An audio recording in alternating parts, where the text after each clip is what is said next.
Hello everyone, welcome back to my another video. Hey guys, तो बुधवार का दिन है। सुबह के घड़ी में बजे हैं अभी 7:30।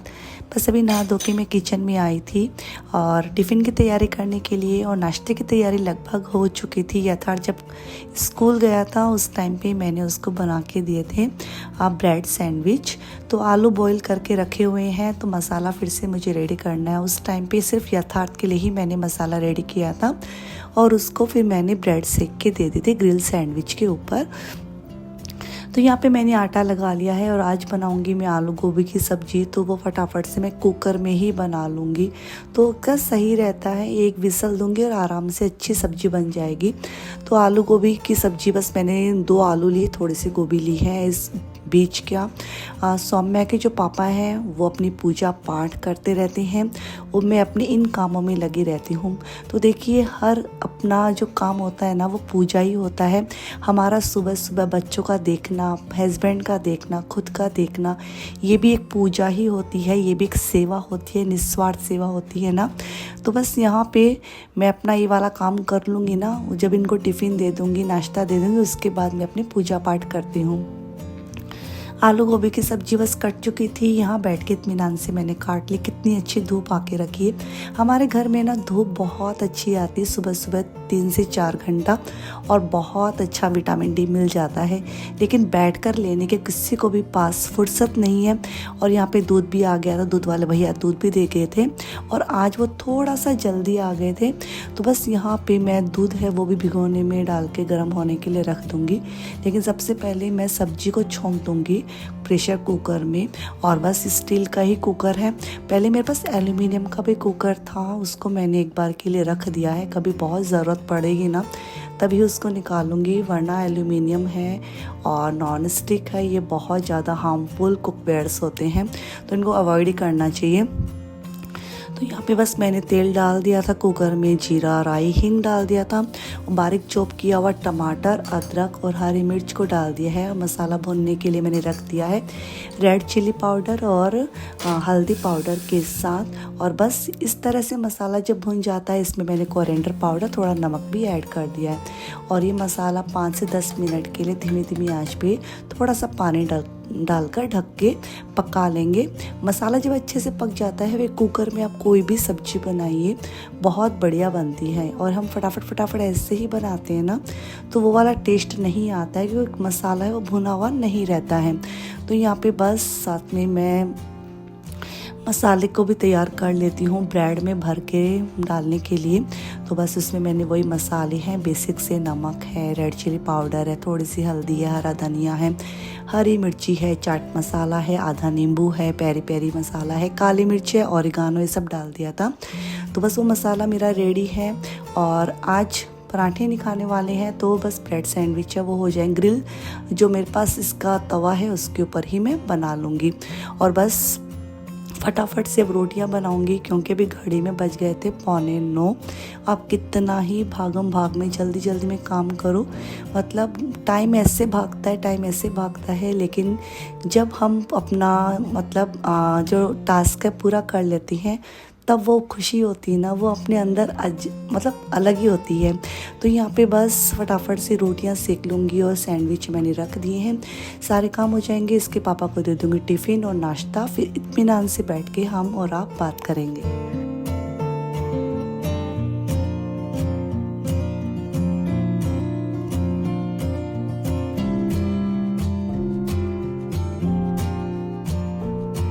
Hello everyone, good morning guys, कैसे हैं आप सब। और अभी घड़ी में 9:30 हो गए हैं।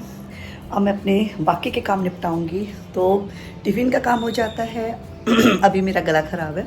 टिफ़िन का काम हो जाता है और फिर ब्रेकफास्ट का, चाय आज 2 बार हो गई, मतलब मोस्ट ऑफ टाइम 2 बार ही होती है। आज सुबह सुबह हमने ऐसे ही चाय पी ली थी, मन नहीं किया कुछ खाने का, और अभी कुछ खा लिया है। और एक बार के लिए बस 2 से 3 घंटा फ्री, पेट फुल हो चुका है।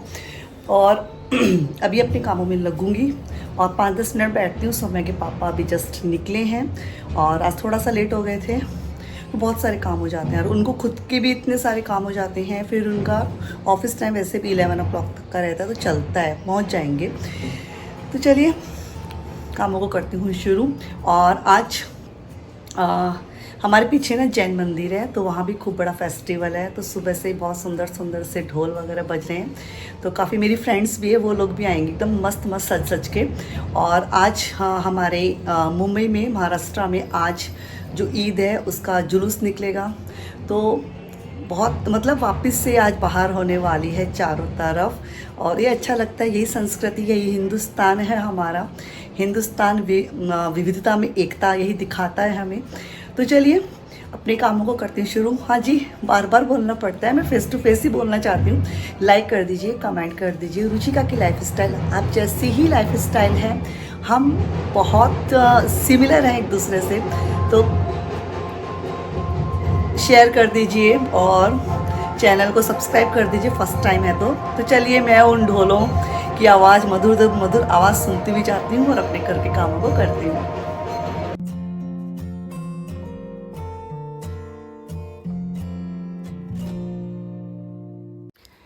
हम होम मेकर्स के पास ढेर सारे काम होते हैं, लेकिन अपने कामों को हम किस तरह से मैनेज करें कि अपने काम है ना हम इजीली भी कर सकें और पीसफुली भी कर सकें, सुंदर सा भी कर सकें और ख़ुद के लिए भी टाइम निकाल सकें। क्योंकि खुद के लिए टाइम निकालना बहुत ज़्यादा ज़रूरी है। इंसान फ्रस्ट्रेट होने लगता है जैसे जैसे हम अपनी जिम्मेदारी में फंसते हुए जाते हैं ना। कभी कभी आप नोटिस करना, आप बहुत ज़्यादा फ्रस्ट्रेट हो जाते हैं। ये इसलिए होता है क्योंकि हम कभी भी खुद के बारे में नहीं सोचते हैं। मैं खुद के बारे में सोचने के लिए यहाँ पे आपको स्वार्थी होना नहीं कह रही हूँ।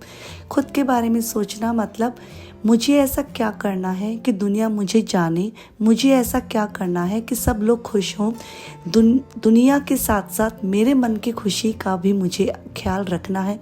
तो ये सब सारी बातें हमें नोटिस करनी है, अपनी अंतरात्मा में झांकना है, सोचना है, समझना है हमारे अंदर क्या काबिलियत है। क्योंकि बचपन से हमारा कुछ ना कुछ सपना रहता है कि हमें ये करना है, ये करना है। बहुत सी चीज़ें हमारे मन में आती हैं।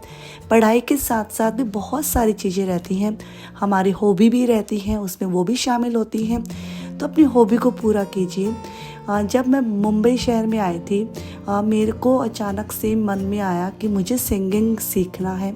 उस टाइम पे मैं 4-5 साल बहुत मशक्क़त की, सिंगिंग सीखी हमारे गुरुजी से, और काफ़ी मतलब उसका अच्छा परिणाम भी था। मेरे मन की तसल्ली अब पूरी हो गई। मैंने एग्ज़ाम भी दिए, सिंगिंग भी सीखी, तो मेरा एक ये वाला सपना पूरा हुआ। तो कुछ कुछ सपने संजो के रखिए। यदि आपकी उम्र बढ़ रही है तो इसका मतलब ये थोड़ी है कि अपने सपनों को मारना है। बच्चों के सपनों में अपने सपनों को जीना अच्छी बात है, लेकिन अपने सपनों को नहीं मारना चाहिए। अपने सपनों को कोशिश कीजिए और अपनी मन की जो उड़ान है ना उसको ज़रूर उड़िए।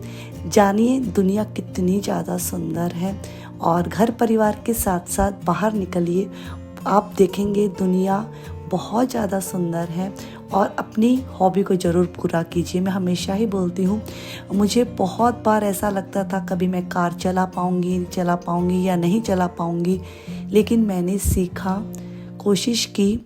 1 साल लगा, 1.5 साल लगा हाथ साफ होने में, लेकिन आज मन को सुकून है। जब ये सुकून आपके अंदर आ जाता है ना, तो आप एक परफेक्ट माँ के साथ साथ, परफेक्ट पत्नी के साथ साथ परफेक्ट औरत भी बन सकती है। औरत होना सिर्फ बच्चे पालना, घर संभालना, परिवार संभालना तक नहीं होता है। औरत होना मतलब परफेक्ट औरत मतलब संपूर्ण नारी वही होती है जो सभी चीज़ों को जानती है, समझती है। अपने अंदर बदलाव लाइए यार, अब टाइम आ गया है। खुद बदलिए, क्योंकि हम दूसरों को नहीं बदल सकते हैं, तो हमें खुद को ही बदलना होगा। और ये आदतें जब हम अपने जीवन में ना डेवलप करेंगे ना, तो देखना बहुत हमें सुकून मिलने वाला है।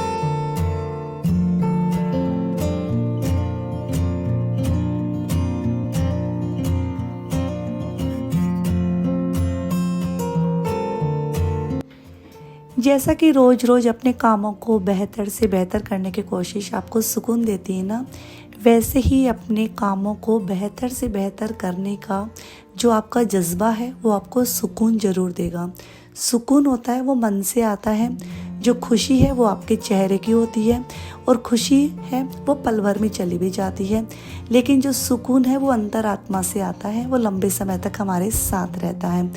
इसीलिए हमेशा सुकून की तलाश करें और खुशी है वो तो पल भर की होती है।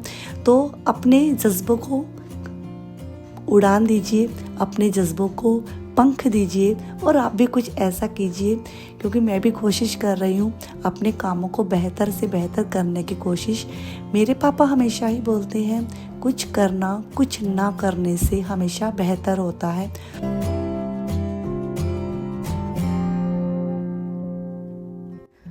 तो यहाँ पे बस दोनों रूम की क्लीनिंग हो गई थी, लिविंग रूम की क्लीनिंग हो ही चुकी थी और बस किचन में आई थी। सबसे पहले तो सौम्या को है नाश्ता दे दूँगी। सौम्या भी उठी थी, आज उसके एग्ज़ाम देने जाएगी, आज 3rd पेपर है उसका, और उसको जब ये नाश्ता वाश्ता दे दूँगी और इत्मीनान से फिर रोटियां है बना के रख दूँगी और बस किचन की क्लीनिंग कर दूँगी। और किचन के क्लीनिंग में सबसे पहले मैं आज सब पीछे से सर्विस प्लेटफॉर्म से शुरू कर रही हूँ। तो बस यहाँ पे मैंने स्प्रे ले लिया है, स्प्रे है फर्नीचर पे डाल दूँगी, टाइल्स पे डाल दूँगी और इससे बहुत अच्छी सी शाइनिंग आ जाती है। डेली स्प्रे नहीं डालती हूँ मैं, गीले सूखे कपड़े से ही कर लेती हूँ, उसी में भी हो जाता है, लेकिन 10-15 दिन से एक बार स्प्रे मार देती हूँ और इस तरह से अपने फर्नीचर को और पीछे जो सर्विस प्लेटफॉर्म है उसको इस तरह से चमका के रखती हूँ। बहुत सारे कमेंट आते हैं कि आप अच्छे से रखती हैं अपने किचन को, तो आप भी रखते होंगे, लेकिन बस वही है, आप लोगों का नोटिस में इसलिए नहीं आता है क्योंकि आप बस वीडियो नहीं बनाती हैं, हम वीडियो के ज़रिए आपको दिखा पाते हैं, बस फ़र्क यही है। तो यहाँ पे बस मैं मक्खन है ये भी निकाल लूँगी और काफ़ी दिन की मलाई हो गई थी, 6 से 7 बार की जो दही की मलाई थी वो इकट्ठी हो चुकी थी। लेकिन ना ये वाली मलाई मुझे बहुत सही लगती है क्योंकि इससे हम छाछ बना सकते हैं, मक्खन निकल ही चुका है, और यदि खट्टी भी होती है ना छाछ, तो इसमें हम कुछ भी इडली वगैरह या फिर सूजी के चीले वगैरह बना सकते हैं। तो एक बार के लिए मैं छाछ फ्रिज में रख दूंगी और घी है अभी इसको तपाऊंगी नहीं, मतलब मक्खन को इसको एज इट इज़ यूज़ करने वाले हूँ और फिर 1-2 बार तो ऐसे यूज़ करेंगे, फिर उसके बाद तपा के डिब्बे में भर लूँगी। और यहाँ पे बस फ्रिज में रखने वाला सामान मैंने रख दिया है। अब सर्विस प्लेटफॉर्म तो क्लीन हो चुका है, लेकिन गैस स्टोव के आसपास कितनी चीज़ें बिखरी हैं, तो इनको भी अभी बस 5-10 मिनट लगेंगे, फटाफट से इनकी जगह पे रख दूँगी। बहुत कोशिश करती हूँ जैसे जैसे सुबह काम करूँ और उसी टाइम पे अपनी चीज़ों को मतलब वहीं रख दूँ, लेकिन फिर भी कुछ ना कुछ ऐसा है वो छूट ही जाता है और फिर उसको पहुँच के अच्छे से रखना ही होता है। तो यहाँ पे वो ट्रे है, इसको भी मैंने आइस ट्रे में पानी भर के रख दिया है। अभी फ़िलहाल ज़रूरत तो नहीं है क्योंकि आपको मेरी आवाज़ से भी लग रहा होगा, हमारे घर में ना सभी की आवाज़ ऐसी हो गई है, एकदम से गले बैठ से गए हैं और इस टाइम पे घर घर में बहुत से लोग बीमार हैं, मतलब टॉन्सिल्स हो रहे हैं, उसके मतलब जोर से बुखार भी चढ़ रहा है। काफ़ी लोगों को देखा मैंने, मतलब डॉक्टर के क्लिनिक के आगे से गुजरते हैं तब देखते हैं कितने ज़्यादा पेशेंट है डॉक्टर के यहाँ बैठे रहते हैं। आपके एरिया में भी यही हाल है क्या? हमारे एरिया में तो ऐसे ही हाल है। और बस यहाँ पे मैं क्लीनिंग कर दूँगी गैस स्टोव की। तो गैस स्टोव गंदा तो नहीं था, तो गीले सूखे कपड़े से 2 बार इसको अच्छे से एक बार कचरा हटाती हूँ, फिर एक बार गीले कपड़े से पोंछती हूँ, फिर 3rd टाइम उसको अच्छे से साफ़ सुथरा माइक्रोफाइबर क्लॉथ लेती हूँ, उसकी हेल्प से क्लीनिंग कर देती हूँ। बस अब बारी आती है कपड़ों को सुखाने की और बस यहाँ पे ढेर सारे कपड़े हो गए थे, तो इन कपड़ों को मैं डाल दूँगी तार पे। धूप अच्छी खासी है, लेकिन फिर भी ना हमारे यहाँ ना कपड़े सूखने में बहुत दिक्कत होती है। मतलब अप्रैल और मई के महीने में तो अच्छे से सूख जाते हैं क्योंकि उस टाइम पे लू चलती है, इस टाइम पे लू नहीं चल रही है, बस थोड़ी गर्माहट ज़रूर है लेकिन लू नहीं है। तो कपड़े मतलब ऐसा है, यदि मैं 11 बजे भी कपड़े डालती हूँ ना तो 6 बजे तक भी वो सूखते नहीं है प्रॉपर तरीके से। तो आज चादर वदर भी हो गई थी, लगे हाथ इनको मतलब सुखा ही दिया क्योंकि वॉशिंग मशीन पे डाल ही दिया था पहले। थर्सडे को कपड़े वॉश होंगे नहीं, फिर फ्राइडे को वापस से इतने सारे कपड़े हो जाएंगे। तो अभी बस मैं जा रही हूँ चेरी को छोड़ने के लिए एग्जामिनेशन हॉल तक, एग्जामिनेशन सेंटर तक, और बस खिड़की दरवाजे सब बंद कर दिए। हम लेडीज़ की आदत होती ना, हम कहीं भी आती जाती है सब कुछ चेक ज़रूर कर लेती हैं कि सब कुछ ठीक से है ना, खिड़कियाँ बंद है और एक गैस रेगुलेटर वो चेक कर लेते हैं कि वो बंद है या नहीं है, तो वो भी बंद कर दिया मैंने। फ्रीज बंद है, सब इलेक्ट्रिसिटी मैंने बंद कर दी है और बस अभी हम निकलेंगे। और यहाँ मेरा डीमार्ट से सामान आया है, क्या क्या सामान आया है ये मैं आपको बाद में अपडेट दूंगी। अभी फ़िलहाल मैं हो रही हूँ लेट और काम तो मेरे हो गए थे, 1 घंटा पहले हो गए थे, लेकिन कुछ अपने दूसरे कामों में मैं लगी थी। बस अभी 1 बज चुकी है, मैं जाऊंगी चेरी को छोड़ने के लिए। और क्या क्या सामान मैंने ऑर्डर किया है वो सभी चीज़ें आपको नेक्स्ट वीडियो में बताऊंगी। तो चलिए चलते हैं, ये सब सामान अपना ले लेती हूँ और निकलते हैं। यथार्थ कम आने का टाइम हो गया है, तो चलिए चेरी को छोड़ के आते हैं एग्जामिनेशन सेंटर तक। कहाँ गई चेरी? चलिए मैं मिरर में देख ही सकती हूँ। हाँ वही, चलिए चलते हैं। और मुझे ना बच्चे एग्ज़ाम देने जाते हैं ना, धक धक मुझे करती है, मुझे मेरे टाइम याद आने लगते हैं। हमें बड़ी धक धक शुरू हो जाती थी, लेकिन जब पेपर मिल जाता है उसके बाद नहीं लगता है। जब तक जाते नहीं ना अंदर तब तक एक बार लगता है धक धक। तो चलिए चलते हैं, बातों बातों में गेट ना खुला छोड़ दो।